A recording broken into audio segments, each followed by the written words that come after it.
आदमापूर बाळूमामा फाकणूक 2026. पृथ्वीचा करार संपत आला आहे. सूर्य चंद्र काही वर्षाने एकत्र येतील. चंद्र सूर्याची टक्कर होईल. 3 दिवस जगात अंधार राहील. पृथ्वी कडक होईल. सांभाळून राहा. तारुण्याला तरणारा, म्हाताऱ्याला मारणारा, कळपाला शोधून काढणारा शिक्षा होणार. ज्याच्या अंगी भक्ती तो सुखाने खाणार. बाळूमामाचे आदमापूर प्रति पंढरपूर होईल. बाळू धनगराचा राजवाडा पाहायला जगदुनियेतील लोक येतील. जगात डोंगरा एवढं पाप वाढलं आहे. दोऱ्या एवढे पुण्य शिल्लक आहे. कोल्हापूरची देवी स्वप्न पडले. तिच्या डोळ्यातून रात्री पाणी येते. सातारच्या गादीवर पुढे पडतील. सथ्याने वागा. गर्वाने वागाल तर फसाल. वाळा वाळवंत उडण होईल. काळ्या खडकाला लह्या होतील. विजेचे मोठे नुकसान होईल. बाळूमामा यांच्या बकऱ्यांच्या कळपात मेंढीच्या पोटी मुलगा जन्माला येईल. दुनियेत नवल होईल. तरुण पिढी वाम मार्गाला लागेल. रेल्वे मोटारीचे मोठे अपघात होतील. नीतिमत्ता बाळगा. 5 बोटाने धर्म करा. धर्माची बाजू पुढे न्या. 3 महिन्याचे धान्य पिकले. खरीप पीक बहुत होईल. तांबडी रास मध्यंतरी पांढऱ्या रास धान्य उदंड पिकेल.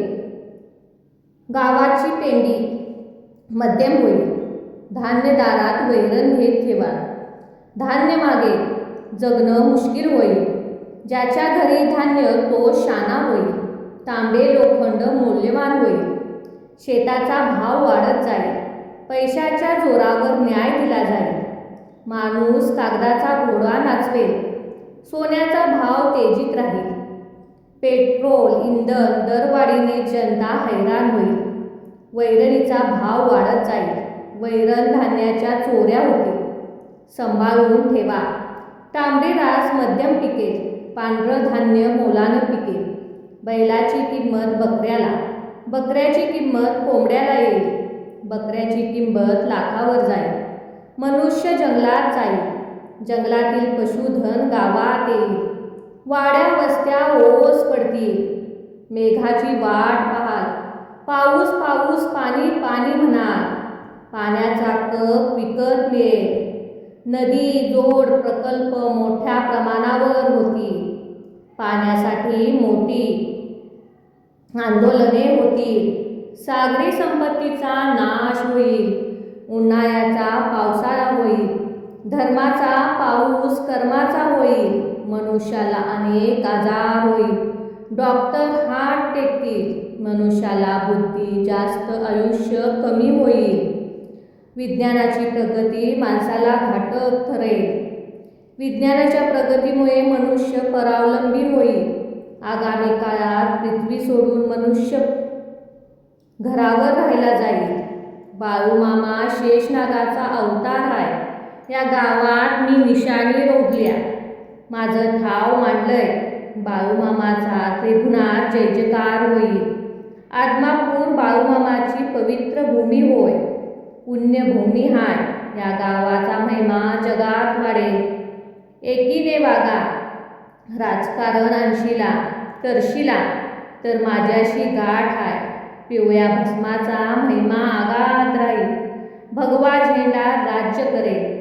मिरवेल. छत्रपती शिवाजी महाराज पुन्हा जन्माला येतील. आदमापूर वर माझा आशीर्वाद राहील. रशिया युक्रेनमध्ये सुरू असलेला युद्धाचा महाभयंकर परिणाम जगाला भोगावा लागेल. कोरिया चीन ही राष्ट्रे जगासाठी घातक ठरतील. जगातील अनेक राष्ट्र एकमेकाशी लढतील. एकमेकांचा भाग काबीज करतील. कठीण प्रसंगात निर्माण झाल्यामुळे 3रे युद्ध होईल. भारतावर चीन राष्ट्रे आक्रमण करतील. भारत पाकिस्तान युद्ध सुरूच राहील. भारतीय सैनिक भारत मातेचे रक्षण करतील. परकीयांचे हल्ले परतवून लावतील. 18 तऱ्हेचा एक आजार होईल. कालवा कालव होईल. जगावर आजाराची संकट येतच राहतील. आजारावर औषध मिळणार नाही. लोक डॉक्टर हात टेकतील. जगावर आलेले कोरोनाचं संकट कमी जास्त होईल. कोरोनापेक्षा मोठी महामारी येईल. कलियुगात मनुष्याला अल्प आयुष्य लाभेल. हा सगळा मायेचा बाजार आहे. नीती धर्माला अनुसरून वागा. सुखात ठेवी. भारत पाकिस्तान संघर्ष सुरू राहील. दोघात छुपे युद्ध होईल. अतिरेके घुसखोरी करतील. मोठे बॉम्बस्फोट होतील. घोटाळा होईल. मोठी शहरे उद्ध्वस्त होतील.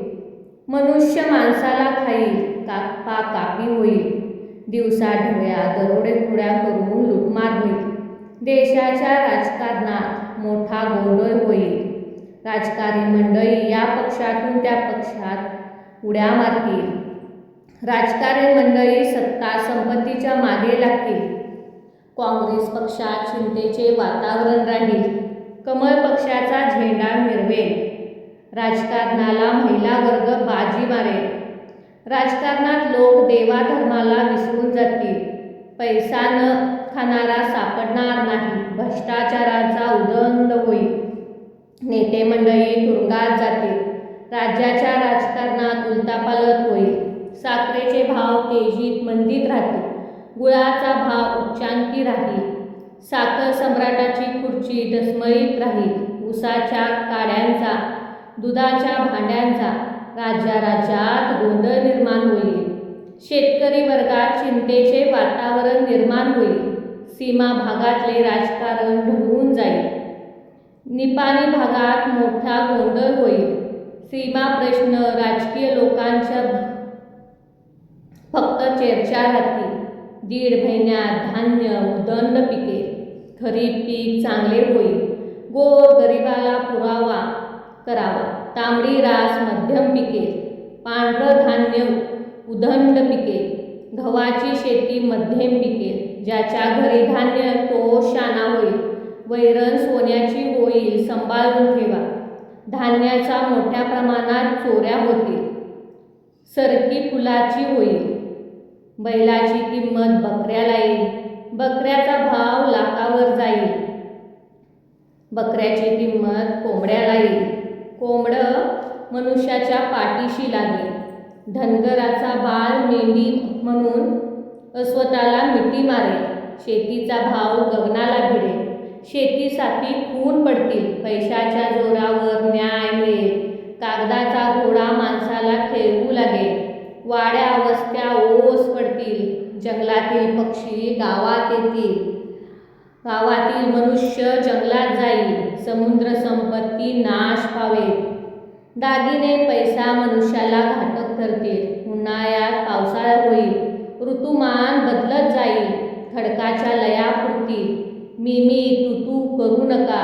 घरात गेलेला मनुष्य परत घरी येईल सांगता येत नाही.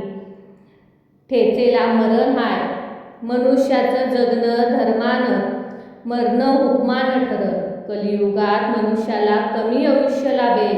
गुंडांचं राज्य येईल. लाच लुचपत भ्रष्टाचारास पुरत येईल. नोकरवर्ग समाज खाईल. महागाईचा भूसमार होईल. सामान्य माणसाला जगणं मुश्किल होईल. कोल्हापूरचे घराणे क्षत्रिय वंशाचे आहे. कोल्हापूरच्या गादीवर फुले पडतील. गादी नावारूपाला येईल. साताऱ्याच्या गादीवर फुले पडतील. साताऱ्याच्या गादीवर फुले पडतील.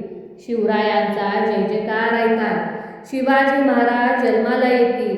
भगवा झेंडा राज्य करेल. जगात मानानं मिळेल. जगाच्या कल्याणासाठी बाळू धनगरानं आदमापुरात अवतार घेतलाय. शेषनागाच्या रूपात तो प्रत्यक्ष आहे.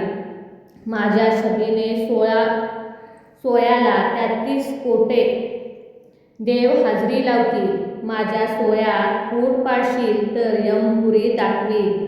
आदमापूर गावाला माझा आशीर्वाद आहे. बाळू धनगराचा राजवाडा पाहायला दुनियेतील माणसे येतील. पिवळ्या भस्माचा मोठा महिमा वाढेल. आदमापूर पंढरपूर होईल. संत बाळूमामाचे कर्नाटकात राज्य असलेल्या बेळगाव जिल्ह्यात चिक्कुर्डी तालुक्यात अल्लोक हा गाव आहे. या गावात श्री मायाप्पा आरंभाने व त्याच्या पत्नी सत्यवा या 7वी धनगर जोडप्याच्या पोटी बाळूमामाचा जन्म झाला. हा दिवस सोमवार अश्विन शुद्ध द्वादशी शके 1814 दिनांक 3/10/1892 हा होता. बालपणातले जगावेगळे वागणे सुधारावे म्हणून त्यांना अक्कोळ इथल्या जैन व्यापारी चंदूलाल शेटकरे यांच्याकडे चाकरीला ठेवले. शेटजी कुटुंबाकडून जेवणाचे ताट बदलण्याचे निमित्त होऊन बहीण गंगूबाई हिने यप्पा खिल्लारे यांच्याकडे मामाला राहू लागले. त्यांचे भाचे बाळूमामा मामा म्हणत असत. तेव्हापासून ते भाच्याचे मामा आणि जगाचे बाळूमामा झाले. उन्हाळ्याच्या ऐन दुपारी खोल अवघड विहिरीचे पाणी पाजून त्यांनी 2 साधूंना तृप्त केले. साधूंनी बाळूमामांना वाचासिद्धी आणि कार्यसिद्धीचा आशीर्वाद दिला. बाळूमामाच्या इच्छेविरुद्ध पण आई-वडिलांची आज्ञा पाळण्यासाठी बहीण गंगूबाईची मुलगी सत्यवा बरोबर त्याचा विवाह झाला. दोघेही कुळाचाराप्रमाणे मेंढ्या राखू लागले. फिरता संसार सुरू झाला. बकरी चरत असताना "अरे बाळू, तू गुरु करून घे" अशी आकाशवाणी झाली. तेव्हा बाळूमामाने ठरवले की मी भुते काढल्याचे पैसे जो कोणाबरोबर सांगेल त्याला मी गुरु करून घेईन. काही दिवसांनी शिवारात फिरत असताना मुळे महाराज भेटले व म्हणाले, "अरे बाळू, भुते काढलेले 120 रुपये मला दे." हे उद्गार ऐकून मामा गुरु म्हणून मुळे महाराजांचे पाय धरले. लग्नानंतर सुमारे 9 वर्षांनी सत्यवा गरोदर राहिली. पण बाळूमामांची आज्ञा न पाळल्याने तिचा गर्भपात झाला. तेव्हापासून त्याने पत्नीचा त्याग करून जगाचा संसार आपला मांडला. मामा बकऱ्याच्या कळप घेऊन महाराष्ट्र आणि कर्नाटकात गावोगावी जात असत. त्यामुळे संसारी संत ते प्रसिद्ध झाले. कीर्ती किंवा प्रसिद्धीसाठी त्यांना हाव अपेक्षा नव्हती. भक्तांच्या भल्यासाठी कल्याणासाठी प्रसंगानुसार त्यांनी काही चमत्कार घडवले. पंचमहाभूतावर त्यांची सत्ता होती. कानडी व ग्रामीण मराठी बोलीभाषेत ते सर्वांना न्याय, नीती, धर्मचारणाचा उपदेश करत असत. प्रसंगी शिव्या देत. त्यांच्या शिव्या म्हणजे आशीर्वादाच्या ओव्याच असत. लहानपणापासून थोरांपासून गरिबापासून श्रीमंतापर्यंत व अडाण्यापासून विद्वानापर्यंत सर्व थरातील स्त्री पुरुष त्यांचे भक्त होत. शर्ट, धोटार, फेटा, काळंबा, कोल्हापुरी चप्पल हा त्यांचा पेहराव. भाजी भाकरीचा साधा आहार त्यांना आवडे. ऊन, वारा, पाऊस किंवा थंडी असो, बकऱ्या शिवारातच त्यांचे मुक्काम असे. गोरगरिबाला अन्नदान व्हावे ही ते भक्ती मार्गाला लागले म्हणून त्यांनी 1932 सालापासून भंडारा उत्सव चालू केला. स्वच्छ पांढरे धोतर नेसलेले, पूर्ण हातोप्यापर्यंत शर्ट, डोक्याला तांबडा रुमाल किंवा फेटा, पायात कोल्हापुरी कातडीची चपला, मेंढ्या राखणाऱ्यासाठी हातात काठी, सुमारे 5.6 फूट उंची, प्रमाणबंद बांध्याची शरीरयष्टी, निमगोरा सावळा वर्ण, राखीव नासिका, प्रमाणबंद चेहरा, भव्य कपाळ आणि भेदक दृष्टी असे मामांचे दर्शन असे. पदस्पर्श दर्शन कोणीही घेत नसत. दुरूनच दर्शन घेत. नेहमीच्या सहवासातील लोक जवळ जाण्यास धाडस करत नसे. जोंधळ्याची भाकरी, उडदाचे डांगर, मूग डाळीची उडदाची आमटी, हरभरा आणि आंबाड्याची पालेभाजी, वरणा पावट्याची उसळ आणि शेवग्याच्या शेंगाची आमटी हे मामास खास पदार्थ आवडीचे. मामा योग्य प्रमाणात तसेच अल्पाहारी होते. संत बाळूमामा कानडी आणि मराठी भाषा उत्तम बोलत. भक्तांशी ते त्याच बोलीभाषेत संवाद करत. शिकलेल्या शहरी माणसाशी शहरी भाषेत बोलत. सामान्य धनगराप्रमाणे त्यांचा व्यवसायात आवश्यक ती सर्व कामे ते करत असत. असामान्य विभूती असूनही मामा अगदी साध्या राहणीचे होते. दर एकादशीचा उपवास फक्त द्वादशीला स्नान करून उपवास सोडत. त्यांच्या कपड्यांना कधीच घामाची दुर्गंधी येत नसे. कपडे स्वच्छ धुतल्यासारखे असे. त्यांच्या चपलांना ऐन पावसाळ्यातसुद्धा चिखल लागत नसे. त्यांच्या भक्तीप्रमाणे चाललेले भजन हारवले. नाटकीपणाची त्यांना चीड असे. ढोंगीपणा, अनाचारिक वृत्ती आणि अंधश्रद्धा यांचा ते प्रखर विरोध असे. बाळूमामा क्षणात समोरील व्यक्तीचे अंतःकरण जाणत. त्यांना सर्व योगी सिद्धी अवगत होत्या. त्यांची वाचा सिद्धी होती. त्रिलोक्य नाणी होते. त्यांना धन, मान आणि संसार सुखे माती समान वाटत. ऐन तारुण्यात मामांची आज्ञा न मिळाल्यामुळे पत्नी सत्यवा रिंगण तोडे सेवेचे गर्भहीत पडे. मामांचा वंश पुढे. श्री हातापायी मामा झाले अति खिन्न. टाकले पाणी तथा अन्न. सत्यवाशी माघार परत. आयुष्यभर त्यानंतर मामाने संसाराचा विचारही केला नाही. जगाला संसार हाच आपला मांडला. आपल्या घराण्याचा धनगरी पेशा सांभाळून मी आणि माझे अंतरंगातून झाडून संन्यासासारखे तुकोबा व नातांसारखे राहिले. मामाजवळ आपला व परका हा भेद नव्हता. सर्वांना मामा आपले आईबाप वाटत. इतरत्र श्रद्धावान माणसे आपल्याला खाऊन निघून संतांच्या भेटीसाठी त्यांना गावी जात असे. बाळूमामा धनगर रूपात पुण्यवान गावात राणा शिवारात येत असत. त्यामुळे त्याचा लाभ फार सुलभपणे होत. मात्र एक गंमत होती.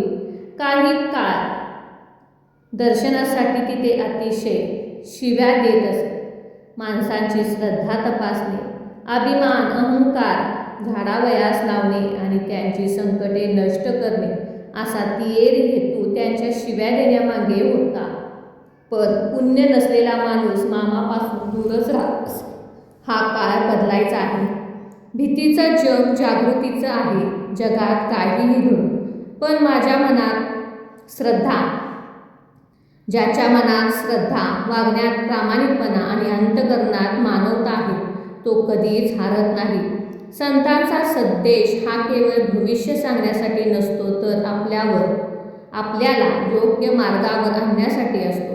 म्हणूनच गर्व सोडा, सत्य धरा आणि धर्माच्या वाटेवर चालत राहा. कारण शेवटी जग जिंकलं तो नाही, तर मन जिंकणारा खरा जिंकेल. जय संत बाळूमामा की जय.